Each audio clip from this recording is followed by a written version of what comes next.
बिस्मिल्लाहिर्रहमानिर्रहीम इय्याका नअबुदु व इय्याका नस्तईन। अस्सलाम वालेकुम dear students and dear friends, उम्मीद है कि आप खैरियत से होंगे। पूरे जोश के साथ, पूरी लगन के साथ, पूरी ईमानदारी के साथ काम करेंगे। मैं हूं मम्मी Qadir, welcome to my channel.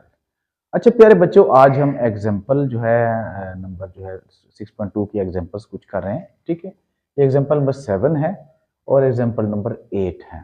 ठीक है, ये 6 यूनिट है न्यू नाइन्थ मैथ का, ट्रिग्नोमेट्री से इनका ताल्लुक है। ठीक है, ये शॉर्ट क्वेश्चंस हैं, आते रहते हैं, बहुत अहम है। ठीक है, तो पहली जो एग्जांपल हमारे पास है वो है find the arc length of sector. यानी एक सेक्टर जो होता है ना, उसकी आर्क का हमने आर्क लेंथ, उसकी लेंथ जो है, उसकी लंबाई मालूम करनी है with radius R, R is equal to 10 centimetre. ठीक है, पहले मैं आपको ये बता दूं कि सेक्टर होता क्या है। ठीक है, ये सेक्टर होता है यहाँ पे, ये इसको सेक्टर कहते हैं। ठीक है ना, ये सॉरी थीटा है, ये आर है, ये आर है, और ये वाली जो है एल है, इसको आर्क कहते हैं ये वाली जो। ठीक है, ये पार्ट ऑफ सर्कमफ्रेंस होता है, मतलब बाउंड्री ऑफ द सर्कल होता है। बाउंड्री ऑफ द सर्कल का जो एक हिस्सा होता है जो मतलब सेक्टर में शामिल होता है, उसको हम आर्क लेंथ कहते हैं। ठीक है, तो ये आर्क लेंथ है, इसको हमने फाइंड करना है। ये रेडियस है, दो रेडियस और एक आर्क लेंथ जो है, उनके दरमियान में जो घिरा हुआ एरिया होता है उसको क्या कहते हैं, सेक्टर कहते हैं। ठीक है, तो the area which is surrounded by two radius and one arc length, arc, ठीक है, इज कॉल्ड सेक्टर। उसको उर्दू में कहते हैं, मतलब किताब ही कहते हैं। ठीक है ना, तो ये हमने एल, इसकी जो लेंथ है ये हमने फाइंड करी, हमें ये रेडियस भी दिया गया है, बल्कि थीटा भी दिया गया है। ठीक है ना, रेडियस भी दिया गया है, हमने ये दो चीजें दी गई हैं, तो हमने क्या करना है, एल फाइंड करना है। तो सबसे पहले देखते हैं गिवन हमें क्या है। ये एग्जाम्पल नंबर मैं फर्स्ट कर रहा हूं, एग्जाम्पल नंबर 7 कर रहा हूं, एग्जाम्पल नंबर 7। ये दो एग्जाम्पल मैंने यहाँ पे तहरीर की है। तो पहली एग्जाम्पल में जो गिवन है, यहां मैं लिख देता हूं, ये गिवन गिवन है हमारे पास, रेडियस दिया गया है, रेडियस रेडियस यानी r is equal to 10 centimetre. ठीक है, और इसके अलावा हमें एंगल दिया गया, सेंट्रल एंगल दिया गया, यानी थीटा दिया गया है। तो ये है कोई 60 डिग्री। अच्छा, सर्कुलर सिस्टम में जो थीटा होता है या एंगल होता है, उसको हम रेडियन में मतलब जाहिर करते हैं। ठीक है, तो यहाँ ये डिग्री में है, तो इसको रेडियन में चेंज करना पड़ेगा। तो रेडियन में चेंज करने के लिए हमें पाई ओवर 180 से इसको मल्टीप्लाई करना होता है। तो ये 0 से 0 कैंसिल हो गई, 6 3 आर 18। ठीक है, तो ये हमारे पास आ जाएगा पाई ओवर 3 रेडियन। तो ये रेडियन में आ गया। ठीक है, अब हम इसकी क्या करते हैं, आर्क लेंथ फाइंड करते हैं। अब आर्क लेंथ का फार्मूला क्या होता है, वो होता है, इन्हीं में आप लिख लेता हूं, आर्क लेंथ।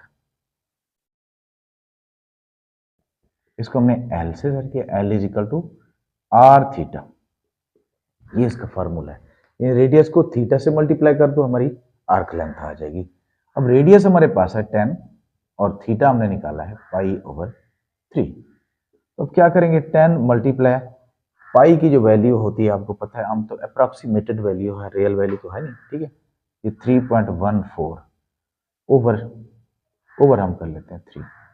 ठीक है, अब 3.14 को 10 से मल्टीप्लाई करके और फिर 3 पर डिवाइड कर लें। ठीक है, तो इसके बाद जो हमारे पास जो रिजल्ट आता है, ये मैंने पहले कर लिया, जो हमारे पास रिजल्ट आता है वो आता है 10.47। ठीक है, 10.47 ये रिजल्ट आता है सेंटीमीटर। तो इसको हम क्या कहेंगे, ये आर्क लेंथ है और ये अप्रोक्सीमेटेड है। ठीक है, क्योंकि हमारी पाई की वैल्यू भी अप्रोक्सीमेटेड होती है, ये भी अप्रोक्सीमेटेड है, पॉइंट आ जाता है उसमें, थोड़ा बहुत यानी ऊपर नीचे हो सकता है, 47 हो सकता है, 46 हो सकता है, 49 भी हो सकता है। तो नथिंग नथिंग मैटर, ये इतना बड़ा फर्क, इतना छोटा सा फर्क आ जाए तो कोई मसला नहीं होता। ठीक है, इसके बाद नेक्स्ट हम करते हैं जी, एग्जाम्पल नंबर हमारे पास है कौन सी है, 8, एग्जाम्पल नंबर 8। हाँ जी, तो एग्जाम्पल नंबर 8 में मैं ये इसको रेज कर देता हूँ। इसमें हमारे पास जो गिवन है डेटा वो क्या है। अब इसमें जो गिवन डेटा है, एक तो रेडियस दिया गया है, ठीक है, यहाँ लिख लेंगे रेडियस। रेडियस है हमारे पास 8 सेंटीमीटर, ठीक है, और दूसरा थीटा दिया गया है, थीटा है 45, ठीक है। और फाइंड इसमें करना है हमने, find the area of sector. अब इसमें एरिया फाइंड करना है। तो आपको मैंने पहले बताया है कि सर्कुलर सिस्टम में हम जो थीटा होता है उसको डिग्री की बजाय हम रेडियन में जाहिर करते हैं, ठीक है। तो इसको पहले हम रेडियन में कन्वर्ट कर लेते हैं। 45 मल्टीप्लाई पाई ओवर 180। ये पाई ओवर 180 जो होता है ये एक डिग्री के बराबर होता है, ठीक। एक डिग्री जो है पाई ओवर 180 रेडियन के बराबर होती है, ठीक है। इसलिए इसको पाई ओवर 180 से मल्टीप्लाई करते हैं। अब जब इसको इससे मल्टीप्लाई करेंगे तो 45 4 ज़्यादा आ जाते हैं, पाई ओवर 4 रेडियन आ जाएगा, ठीक है। तो ये हमारे पास थीटा आ गया। इसके बाद इसका एरिया फाइंड करते हैं सेक्टर का, एरिया ऑफ सेक्टर। अब एरिया ऑफ सेक्टर का फार्मूला जो होता है वो होता है 1/2 आर स्क्वायर थीटा। तो ये 1/2 हम वैल्यूज इनकी पुट कर लेते हैं। रेडियस हमारे पास 8 है स्क्वायर, और थीटा है हमारे पास पाई ओवर 4। तो देखिए 1/2 मल्टीप्लाई 64, 8 का स्क्वायर 64 ही हो जाएगा ना। तो पाई की वैल्यू है 3.14 ओवर 4। तो अब करते क्या है, इसको 2 3 जार 6 है, और 2 2 जार 4 आ जाएगा, फिर 4 8 जार।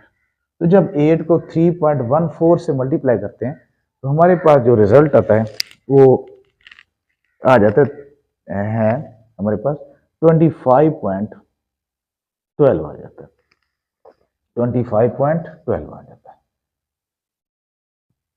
12 सेंटीमीटर स्क्वायर, क्योंकि एरिया के साथ हम स्क्वायर लगाते हैं, ठीक है। तो ये हमारे पास आंसर है। उम्मीद है कि आपको इनकी समझ आई होगी, और बहुत ही इंतहाई आसान क्वेश्चंस हैं। तो इंशाल्लाह ताला नेक्स्ट वीडियो में अगली एग्जांपल लेकर हाजिर होंगे। तब तक के लिए अल्लाह हाफिज़।